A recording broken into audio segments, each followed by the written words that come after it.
পুলিশের জন্য সমস্ত চাকরিতে কমাতে হবে তো অর্ধেক করতে হবে একদম। পুলিশ আরো কিছু বেরোলে পুলিশটা ক্লার্কশিপ তো আমাদের বেরিয়ে গেছে, ক্লার্কশিপ আবার প্রবলেম হবে। যদি পড়াশোনা ভালো হয় তাহলে ক্লার্কশিপটা তো খুব ইজি, মানে ক্লার্কশিপ চাকরি করা তেমন কোনো কঠিন ব্যাপারও না। ঠিক আছে, পড়াশোনা একটু ভালো হলেই হয়ে যাবে। আর আগে থেকে কোনো প্রিপারেশন নেওয়া আছে? বাড়ি কোথায় আপনাদের? বাড়ি হচ্ছে মালদাতে তো? আচ্ছা, নিশ্চয়ই আবাসিকে থেকে এখানে প্রিপারেশন নেবে, তাই না? আচ্ছা, তাহলে আপনার যে প্যাকেজেস গুলো তো মনে হয় সব বলেই দিয়েছে, ওগুলো নিয়ে আমার কোনো কথাবার্তা আমি আর যাচ্ছি না। ঠিক আছে, আমার যদি পুলিশের প্রিপারেশন হয় তো মানে একদম অর্ধেকের অর্ধেক করতে হবে। ঠিক আছে, সেটা আমাদের ট্রেনার আছে, ওটা নিয়ে অসুবিধা হবে না। আর এমনি তো ফিটনেস থাকা তো সবসময় ভালো না, ওটা তো আলাদা ব্যাপার। পুলিশে যাক বা নাই যাক, সকাল করে মাঠে গেলে সবাইকেই পাঠাইছে, যেই ডিপার্টমেন্টেরই থাকুক না কেন, মাঠে গেলে শরীরটা ফিট থাকবে।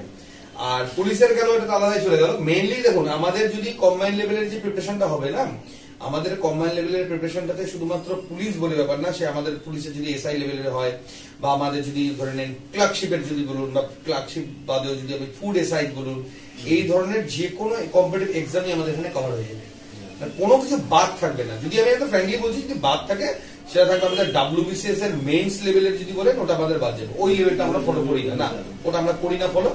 ওটার যদি নিচে আসে WBCS এর প্রিলিমসও আমাদের এখান থেকে হয়ে যাবে, যে আমাদের প্রিপারেশনটা হয়।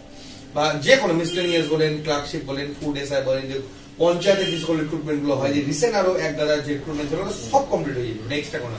আর আমাদের একটা সবথেকে ভালো ফেসিলিটিস আছে আমাদের এখানে, আপনি যদি একবার আমাদের এখানে ভর্তি হলেন, একটা কোর্সের জন্য এক্সট্রা কোর্সের কোনো রকম কোনো এক্সট্রা কোনো ফিস আমাদের পে করতে হবে না। একটাই ফিসে সে যতদিন না চাকরি পাচ্ছে ততদিন।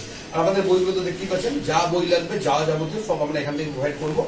বাইরের কোনো কিছু আমাদের কিন্তু এখান থেকে প্রোভাইড করা হবে না। হ্যাঁ, আমরা শুধু খাতা কলমটাই আনবো, বাকি যা লাগবে সব আমরা এখান থেকে প্রোভাইড করে দেবো। বুঝতে পারলেন তো? মেন ক্লাসগুলো আমাদের রেকর্ডেড আকারেও থাকে। তো আগের কি কোনো প্রিপারেশন নেওয়া আছে তোমার? মানে এএনএম জিএনএম এর জন্য কতদিন নিয়েছে? 7 মাস। কত স্কোর এসেছিল? আচ্ছা, কাস্ট কি আছে আপনাদের? এসটি। আচ্ছা, তাহলে হচ্ছে কাট অফ তো 40, মানে সায়েন্স আর ম্যাথ পারো ঠিকঠাক? না কিসের উপর নাম্বারটা কিসের উপর দিয়ে উঠেছিল? 40 মার্কসটা লাইফ সায়েন্সের উপরে, ওগুলোর উপরে। ম্যাথে কত এসেছিল? ম্যাথ 10 মানে 10 এর মধ্যে স্যার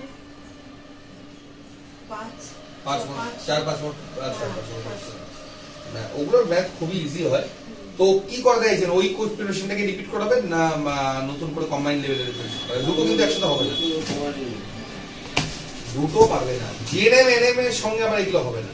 জিএনএম এনএমটার সঙ্গে কিন্তু চাকরি নয়, ওটা হয়ে গেলে কি একটা জাস্ট সরকারি কলেজ হবে। আর আপনারা যদি মনে করেন যে ওরকম কোনো বিষয়, সেটা আমি পরে আলোচনা করছি, ওটা নিয়ে অসুবিধা নেই। আর কম্বাইন্ডেড আমি মোটামুটি আপনাদেরকে একটু বলেই দিলাম। ঠিক আছে, আপনার ভর্তি করে রেগুলার ক্লাসটা করতে থাকুক। ঠিক আছে, বাকিটা আমি যা লাগবে আমরা এখান থেকেই দিয়ে দেবো। মোটামুটি বছরখানেক মিনিমাম সময় লাগবে কিন্তু। হ্যাঁ, এটা মিনিমাম সময় নেই, ম্যাক্সিমাম হয়, অনেকের তাড়াতাড়িও হয়, ডিপেন্ড করে মানে কতটা করার ক্যাপাসিটি আছে তার উপর। ঠিক আছে।